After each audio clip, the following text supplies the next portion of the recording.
HarperCollins presents Rose in Chains by Jodi Soto, read by Ella Lynch. For the Saturday Girls. Content warning. This work contains explicit sexual content, scenes with gore and violence, and sexual assault of a POV character. Non-consensual sex is referred to, and the buying and selling of human beings into captivity is a core theme of Rose in Chains.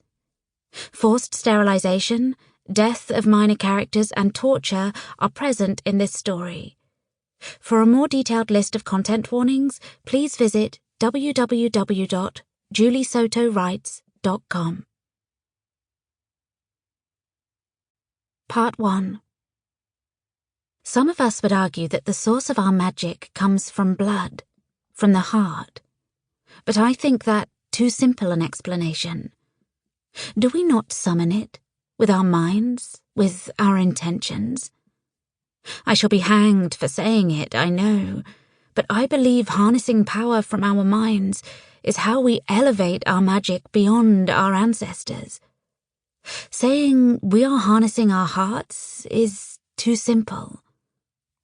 For those among us who have loved, have done so with our hearts, yes, but through a willing fault of mind as well. The first writings of Vindecci, circa year 1507. After record, also known as year 8 BV, before Vindecci.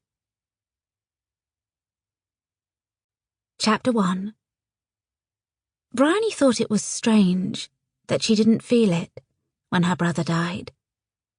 The crack of the boundary evaporating rattled her ribs, and the rock scraped under her fingertips as she gripped the ledge looking out over what was left of the country of Evermore. But she felt nothing in her soul when Rory died. As his twin, she'd tugged on the thread that ran between them many times, when he was injured, when he needed help. Bryony reached for that thread now, seeking out the vein of magic in her chest that was reserved for Rory only. Dark silence was the only response.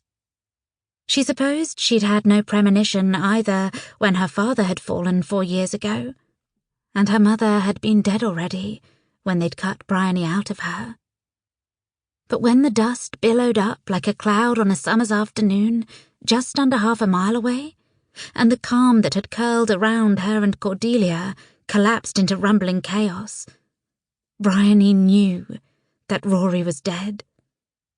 His protection boundary around the castle had fallen. He was dead. And yet, her soul didn't wrench in half. Bryony watched the moon move away from the sun, the eclipse ending as soon as it had begun. How strange, she thought numbly. No, Cordelia whispered.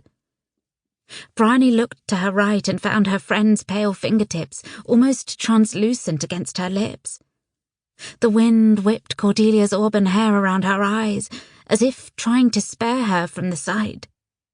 On the other side of Cordelia, Anna stepped forward to the balcony ledge as if in a trance, her mouth open. The sunlight reflected off the purple rose crest on her armor. Bryony looked back to the cloud of dust and ash that blossomed higher and higher to cover the moon and the sun in their dance. She saw the reflection of it to her left in the water of the lake. The last dragon flapped her spindly wings and soared away from the mess of humans on the battlefield, returning north. "Stay here," Anna said, running quickly toward the balcony stairs. She pivoted, changing her mind.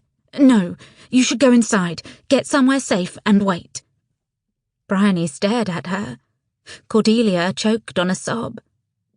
Anna gazed back, and Bryony watched her guard's mind twirl through her plans and strategies.